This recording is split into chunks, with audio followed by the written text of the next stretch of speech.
Wala bang makakain? Bakit? May binigay ka ba?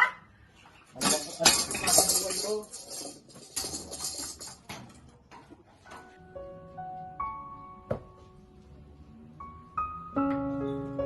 Vanessa! Bane! Sino batang to? Oh! Ano to? Diyos ko po, wala pa kayong sinaing! Bakit ang daming kalat dito, Bane? Ano nangyari sa'yo? Oh, wala pa kayong uling! Wala pa kayong paggatong! Diyos ko naman, anak. Ano ba naman yung utak mo na yan? Saan mo ginamit yan? Sinabi ko sa'yo, si Paeng, walang petang tao yan! Napakamiserable ng buhay mo! Dapat si Raul na lang! Si Raul! Yan ang nga ba sinasabi ko sa'yo eh! Ibig makakatulong ka sa amin yung kapatid mong bunso! May sakit! Ang taas ng lagnat! Ewan ko sa'yo, makaalis na nga!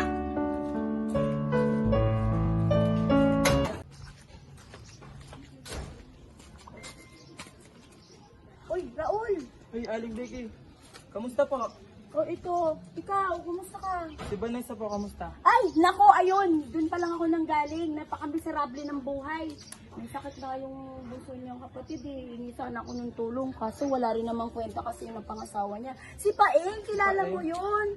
Sana, anak, ikaw na lang ang nakatuluyan ni Vanessa. Siguro maganda ang buhay niya. Para sa inyo po. Salamat. Sige po. Kung alam lang sana ng nanay ko.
Kung sanang tinuon ko na lang lahat ng oras at atensyon ko sa pag-aaral ko at hindi nagpalinlang sa tunay na intensyon ng mga taong pinagkatiwalaan ko, mga taong akala ko'y kaibigan kong totoo.